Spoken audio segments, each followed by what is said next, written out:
자, 그런가 하면 여야 사이에 논란은 하나 더 있습니다. 바로 최근 민주당이 발의한 법안 중에 이 대통령의 대법원장 임명권을 소위 박탈하려는 것 아니냐라는 논란이 여야 사이에 뜨겁습니다. 함께 보시죠. 대통령에게는 대법원장 지명 권한이 있죠. 그런데 민주당이 발의한 법원조직법 개정안 내용 중엔 대법원장 추천위원회가 후보를 선정한 후 대통령이 그중에서 한 명을 지명하게 돼 있습니다. 문재인 정권에서 임명한 김명수 대법원장 임기가 얼마 안 남았죠. 그걸 앞두고 대통령의 대법원장 지명권을 박탈하려는 건 아니냐라는 논란이 여야 사이에 뜨겁습니다. 여야 이야기 들어보겠습니다. 대법원장 후보 추천위원회 설치는 대법원장 임명권 제한법이 아니라 대법원장 임명 바로 세우기법입니다.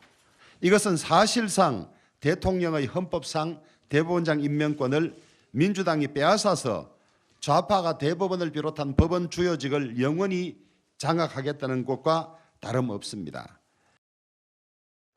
법안을 두고 논란입니다. 이 검수안박 법안도 그렇고 이것도 그러고 똑같은 의무는 김연아 의원님, 민주당이 집권할 때 이렇게 좋은 거는 그때 하시지. 정말 좋은 건데 뭐라 설명할 길이 없네. 옛날에 한 광고 카피도 있었잖아요. 좋은 거면 그때 하시지 왜 안 했냐라는 질문에서 자유로울 수 없다라는 공통점이 있거든요. 어떻게 보세요, 여당에선? 글쎄요, 이게 지금 대법원장뿐만이 아니라 보니까 국가인권위원회 위원장 선거부터 또 선정부터 감사원법 기르기까지 대통령이 할 수 있는 헌법에 명시된 여러 가지 권한들을 전부 다 지금 제1야당이 가져가겠다라고 하는 구도가 보이고 있습니다. 이게 도대체 우리나라가 대통령제인지 의원내각제인지 일단 구분이 안 되고요. 뭐 이것을 그렇게 정의감 있게 얘기하셨다라면 문재인 대통령이면서 다수를 점했을 때가 한 불과 21대 국회 전반기 있지 않았습니까? 그때 왜 안 하셨는지 제가 좀 의심이 가게 되고요. 양국관리법도 최근에 그런 논란이 있었죠. 네, 그렇습니다. 양국관리법도 그때 사실은 매수할 수 있었는데 매수 결정을 내리지 않았었어요. 법에 없었다는 이유만으로. 그런데 그때 할 수 있었거든요. 그래서 제가 좀 느끼는 지금 민주당의 행태는 굉장히 궁지에 몰리면서 마지막에 좀 처절한 발악을 하고 있는 게 아닌가라는 생각이 듭니다. 그리고 이게 과연 대통령을 관할하겠다는 건지 아니면 김명수 대법원장이 내 후임자는 내가 뽑겠다는 건지 아니면 나를 지지하는 내 진영의 사람들로 뽑겠다는 건지 너무나 헷갈리는데 일단 헌법 자체를 저는 위배하는 아주 중대한 문제라고 생각이 됩니다. 그리고 대통령제 하에서는 있을 수 없는 일이고요. 이렇게 한다면 저는 윤석열 대통령이 아무것도 할 수 없게끔 발목에 족쇄를 채우는 것 이외에 진짜 발 위로 시멘트를 붓는 것과 다름이 없습니다. 손발 다 묶어놓고 국민이 선택한 대통령이 아무것도 할 수 없다면 내년 총선에서 그 심판은 누구에게 갈지 저는 민주당이 좀 이제는 찬찬하게 내년도 준비하면서 자성하셔야 될 것 같고요. 할 수 있다고 모든 걸 할 수 있는 것은 아닙니다. 정말 위대한 권력은 어떻게 그 힘을 잘 쓰느냐 또 책임이 따르는 문제입니다. 전재수 의원님 어떻게 보십니까? 민주당이 발악을 하는 것은 아니고요.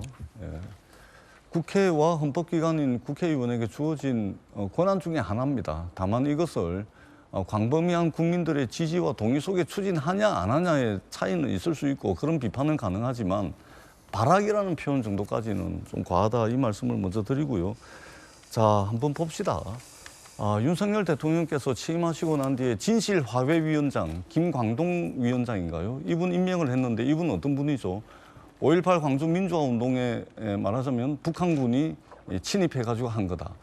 제주 4.3 항쟁, 오늘 4.3 75주년인데 이거 김일성이 지시한 거다. 뭐 이런 식의 거구적 발언을 해가지고 진실화훼위원장에 맞지 않는 인사가 진실화훼위원장을 맡고 있습니다. 김문수 경제사회노동위원장 말씀드려볼까요? 이분 극우주의자 아닙니까? 어떻게 우리 사회 사용자단체, 노동자단체가 함께 머리 맞대가지고 노동개혁이라든지 우리가 직면하고 있는 여러 문제를 대화와 타협을 통해가지고 뭔가를 결과물을 이끌어내야 되는 게 경제사회노동위원장입니다. 그동안 그런 분들이 쭉 맡아왔어요. 그런데 이분 경산노위 위원장 가 있습니다.